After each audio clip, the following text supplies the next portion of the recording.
Hi, ಎಲ್ರಿಗೂ ನಮಸ್ತೆ. ಈಗ ನಡೀತಾ ಇರೋದು ಬಟಾಣಿ ಸೀಸನ್ ಅಲ್ವಾ, ಹಾಗಾಗಿ ಇವತ್ತು ಸೂಪರ್ ಆಗಿರೋ ಒಂದು ಕರಿ ಮಾಡೋಣ ಬನ್ನಿ. ಮೇಥಿ ಮಟರ್ ಮಲಾಯ್. ಮೊದಲಿಗೆ ಒಂದು ಪ್ಯಾನ್ ಇಟ್ಟು ಎಣ್ಣೆ ಹಾಕಿ ಅದಕ್ಕೆ ಬಟಾಣಿ ಹಾಕಿ ಸ್ವಲ್ಪ ಫ್ರೈ ಮಾಡಬೇಕು. ಅದಾದಮೇಲೆ ಒಂದು ಕಟ್ಟು ಹಚ್ಚಿರೋ ಮೆಂತ್ಯ ಕಟ್ಟು ಹಾಕಿ ಸ್ವಲ್ಪ ಚೆನ್ನಾಗಿ ಫ್ರೈ ಆಗೋ, ಅದು ಹಸಿ ವಾಸನೆ ಹೋಗೋವರೆಗೂ ಫ್ರೈ ಮಾಡಬೇಕು. ಅದಾದಮೇಲೆ ಅದೇ ಪ್ಯಾನಿಗೆ ಎಣ್ಣೆ, ತುಪ್ಪ, ಜೀರಿಗೆ, ಚಕ್ಕೆ, ಮೊಗ್ಗು, ಏಲಕ್ಕಿ, ಲವಂಗ ಹಾಕಿ ಸ್ವಲ್ಪ ರೋಸ್ಟ್ ಆದಮೇಲೆ ಅದಕ್ಕೆ ಸಣ್ಣಕ್ಕೆ ಹಚ್ಚಿರೋ ಈರುಳ್ಳಿ ಹಾಕಿ ಫ್ರೈ ಮಾಡಿ, ಸ್ವಲ್ಪ ಶುಂಠಿ ಬೆಳ್ಳುಳ್ಳಿ ಪೇಸ್ಟ್ ಹಾಕಿ ಸಣ್ಣಕ್ಕೆ ಹಚ್ಚಿರೋ ಟೊಮೊಟೊ ಹಾಕಿ ಚೆನ್ನಾಗಿ ಫ್ರೈ ಮಾಡಬೇಕು.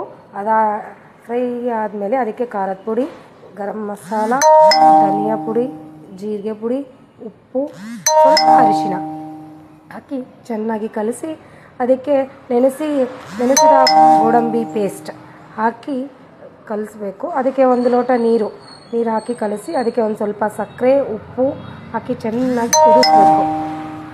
ಅದು ಹಸಿ ವಾಸನೆ ಹೋಗೋವರೆಗೂ ಚೆನ್ನಾಗಿ ಕುದ್ಮೇಲೆ ಆಯಿಲೆಲ್ಲ ಹೊರಗೆ ಬರುತ್ತೆ ನೋಡಿ, ಆ ಥರ ಕುದಿಬೇಕು. ಆ ಥರ ಕುದಾದಮೇಲೆ ರೆಡಿ ಮಾಡಿಟ್ಟಿರೋ ಬಟಾಣಿ ಹಾಕಿ ಚೆನ್ನಾಗಿ ಕಲಸಿ 5 to 10 minutes ಬಾಯ್ಲ್ ಮಾಡಿಕೊಂಡ್ರೆ ಸರಿ ಹೋಗುತ್ತೆ. ಅದಾದಮೇಲೆ ಅದಕ್ಕೆ ಫ್ರೆಶ್ ಕ್ರೀಮ್ ಮತ್ತು ಕಸೂರಿ ಮೇಥಿ ಸ್ವಲ್ಪ ಜಾಸ್ತಿ ಹಾಕಬೇಕು. ಕಸೂರಿ ಮೇಥಿ ಹಾಕಿ ಕಲಿಸಿದರೆ matar methi malai ready to heat.